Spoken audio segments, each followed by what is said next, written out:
آقا کریم صلی اللہ علیہ وسلم کا پیارا شہر شہر مدینہ یا شہر مدینۃ المنورہ یا شہر مدینہ طیبہ، انشاءاللہ اس کا ہم ذکر کریں گے۔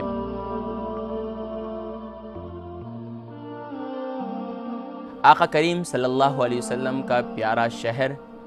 شہر مدینہ یا شہر مدینۃ المنورہ یا شہر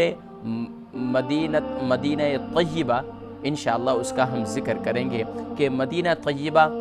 اور سبحان اللہ وہاں کی زیارتیں، اور یقیناً کیونکہ ہم نے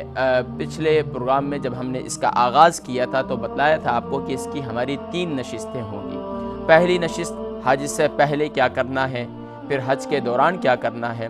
اب حج کے بعد اس پر گفتگو جاری ہے۔ حج کے بعد آپ نے زیارات مکہ المکرمہ کر لی ہوں گی، اب یقیناً آپ کی روانگی ہوگی مدینہ طیبہ۔ یا وہ لوگ جو پاکستان سے ہی یا بنگلہ دیش سے ہی یا کسی بھی کنٹری سے یا UK سے، یورپ سے، کہیں سے بھی آپ یا تو پھر مکہ المکرمہ یعنی جدہ ایئرپورٹ جاتے ہیں یا پھر مدینہ المنورہ مدینہ ایئرپورٹ جاتے ہیں۔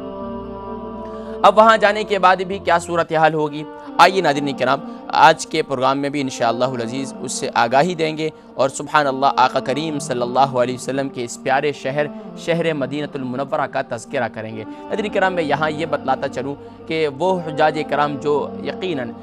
مدینہ طیبہ حاضری کے لیے روانہ ہوں گے مکہ مکرمہ سے، تو یقیناً ان پر ایک کیفیت طاری ہوگی۔ اب یہ اس مقام کی طرف بڑھ رہے ہیں، اس بارگاہ کی طرف بڑھ رہے ہیں جس سے پہلے اگر کسی کا مرتبہ ہے تو وہ رب العالمین کی ذات ہے۔ یقین جانیے کہ میری تو یہی کیفیت اور یہی سوچتا تھا کہ جب بھی مواج شریف پر کھڑا ہوتا تو یہی سوچتا کہ کیا میں اس بارگاہ تک پہنچ چکا ہوں جس سے پہلے صرف اور صرف رب کی ذات ہے۔ ذرا سوچئے تو صحیح کہ اللہ رب العالمین کی آپ پر کتنی بڑی کرم نوازی ہوگی کہ آپ اس بارگاہ تک پہنچ جائیں گے۔ تو ذرا سوچئے اپنے بارے میں، اپنے گریبانوں میں ہم جھانکیں کہ ہم کس قدر گندے ہیں۔ ہمارے پاس کوئی ایسا عمل نہیں، لیکن اللہ کی کرم نوازی ہے، آقا کریم صلی اللہ علیہ وسلم کی خوشنودی ہے، آقا کریم صلی اللہ علیہ وسلم نے آپ پر کرم نوازی فرمائی اللہ کے کرم سے، اور آقا کریم صلی اللہ علیہ وسلم نے اپنے پاس آپ کو بلوایا، اور اب وہاں روانگی ہے تو سبحان اللہ اب روانگی ہے تو آپ کے اوپر ایک کیفیت ہو۔ ویسے تو حجاج کرام جب وہاں سے جاتے ہیں تو آپ کے جو گروپ لیڈرز ہوتے ہیں وہی آپ کو بتلا دیتے ہیں کہ فلاں دن آپ نے جانا ہے، تو اس کے پھر وہ طے شدہ آپ کو اس کا پتہ چل جائے گا۔ لیکن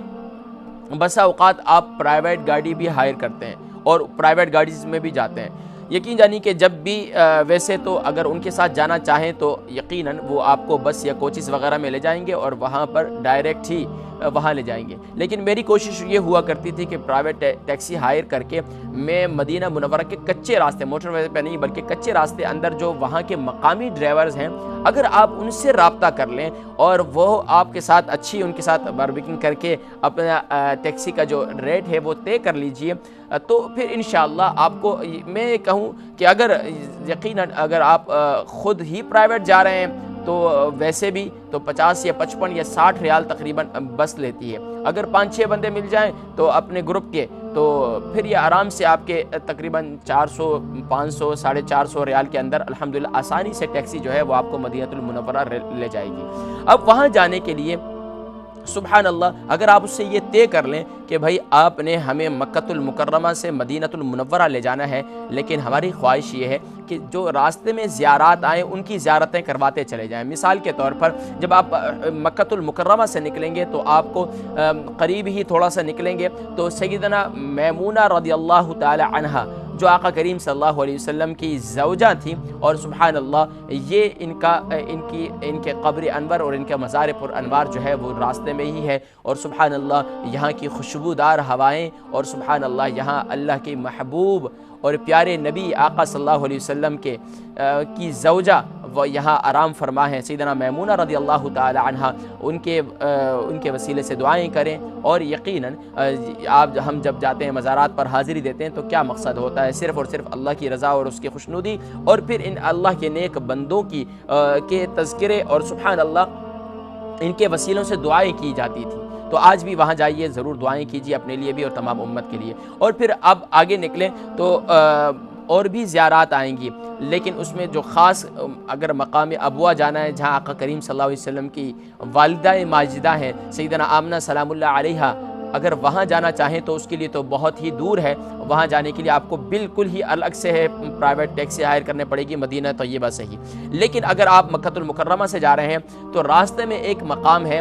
بلکہ 2 کنویں ہیں جو بڑے مشہور ہیں، یقین جانیے کہ جب میں پہلی دفعہ گیا تو مجھے نہیں پتا تھا، لیکن جب اس کے بعد گیا تو کچھ کتب پڑھی تو بڑی تشنگی بڑھی، اور اتنی بڑھی کہ پھر دوبارہ حاضری دی۔ لیکن جب دوبارہ حاضری دی تو پھر میں واپسی آیا تو تیسری بار میں نے ایک کتاب کا مطالعہ کیا، نقوش پائے مصطفیٰ صلی اللہ علیہ وسلم۔ یقین جانیے اس پر انہوں نے یہ لکھا تھا اس وادی کے بارے میں کہ وادی الروحہ کے بارے میں، یہ راستے میں ہی آتی ہے،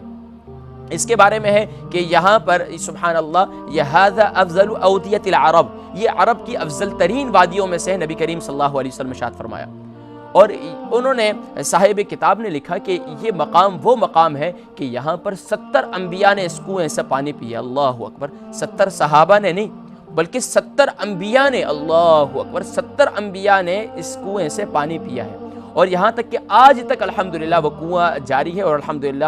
میں نے بھی بہت پانی پیا اس کا، والدہ صاحبہ بھی ساتھ میں تھیں، تو الحمدللہ بڑی سعادت ملی وہاں پر۔ تو بیر روحہ یہاں جائیے، اور یہاں تک کہ بعض روایت کے مطابق یہ بھی ہے کہ یہاں پر اس میں آقا کریم صلی اللہ علیہ وسلم نے اپنا لعاب دہن بھی ڈالا تھا، اللہ اکبر، اس سے سیرابی حاصل کیجیے، اور سبحان اللہ اسے شفا کے طور پر، یہاں تک کہ ڈاکٹرز نے اب یہ کہا ہے کہ ڈائلیسس کے جو مریض ہیں اگر وہ اس پانی کو استعمال کرنا شروع کر دیں تو سبحان اللہ ڈائلیسس کا مرض جو ہے وہ جاتا رہتا ہے، سبحان اللہ، اس سے نجات حاصل ہو جاتی ہے۔ ناظرین کرام، اور ایک اور بات جو نقوش پائے مصطفیٰ کے مصنف ہیں انہوں نے لکھی، اور بڑی مجھے بہت ہی یقین جانے اس کی وجہ سے بہت بیتابی بڑھی، کہ یہ قیامت اس وقت تک قائم نہیں ہوگی جب تک سیدنا عیسیٰ ابن مریم اس کے پاس نہیں آئیں گے، اس کے پاس سے نہیں گزریں گے۔ اور پھر انہوں نے ایک نشاندہی اور بھی کی کہ اس کے قریب ہی مسجد الروحہ موجود ہے، اور انہوں نے اس پکچر کے اندر وہ دکھلائی بھی۔ تو میں جب یقین جانی کہ تیسری یا چوتھی دفعہ غالباً جب گیا تو میں مسجد الروحہ، وہاں پر وہ کچی اور ٹوٹی پھوٹی مسجد ہے، آپ کو معلوم ہے کہ کیا صورتحال ہے وہاں پر، اور زیارات کی کس قدر حفاظت ہے وہ آپ بھی جانتے ہیں، میں اس پر تبصرہ نہیں کروں گا، اللہ نے عقل سلیم عطا فرمائے۔ تو ناظرین کرام، وہاں پر جائیے، اور کہتے ہیں صاحب کتاب لکھتے ہیں کہ میں وہاں کھڑا رہا اور میں آقا کریم صلی اللہ علیہ وسلم کے اس سوچتا رہا کہ آقا کریم صلی اللہ علیہ وسلم یہاں تشریف لائے تھے، یہاں 70 انبیاء تشریف لائے تھے، آقا کریم صلی اللہ علیہ وسلم نے اپنا لعاب دہن ڈالا تھا، کیا ناظرین کرام اس کی کیفیت کیا ہوگی، ذرا سوچتے ہوئے آپ اپنے اندر کیفیت پیدا کیجئے، اور وادی الروحہ کے اندر، اس کی بہاروں کے اندر آپ بھی مزے لیجئے، اور ٹھنڈی ٹھنڈی بہاریں اور آقا کریم صلی اللہ علیہ وسلم کی سبحان اللہ تصور میں چلے جائیں ذرا 1550 سال پہلے۔ ناظرین کرام، پھر اس سے آگے بیر شفا بھی ہے، بیر شفا میں بھی حاضری دیجئے، اور پھر اس کے بعد اگر ہو سکے تو ڈرائیور کو آپ یہ بات کر لیجئے تو وادی بدر بھی لے جائیں آپ کو، یعنی وادی بدر آپ کو لے جائیں تو سبحان اللہ، وہ میں تو اس وقت میں تھا جب میں نے یہ جو ہے عدوۃ الدنیا و عدوۃ القصویٰ، یہ قرآن کریم میں ذکر ہے کہ سبحان اللہ بدر کا وہ نقشہ میں دیکھنا چاہتا تھا اپنی آنکھوں سے کہ کس طریقے سے صحابہ رضوان اللہ تعالی علیہم اجمعین کو اللہ تبارک و تعالی نے شان و شوکت سے فتح عطا فرمائی، اور وہ کس مقام پر تھے اور کفار کس مقام پر تھے، لیکن اللہ رب العالمین نے تعداد میں کم ہونے کے باوجود بھی، جنگی ساز و سامان سے کچھ خالی ہونے کے باوجود بھی اللہ تبارک و تعالی نے مسلمانوں کو شان و شوکت عطا فرمائی، اور آج وہاں پر الحمدللہ صحابہ کی قبور بھی ہے۔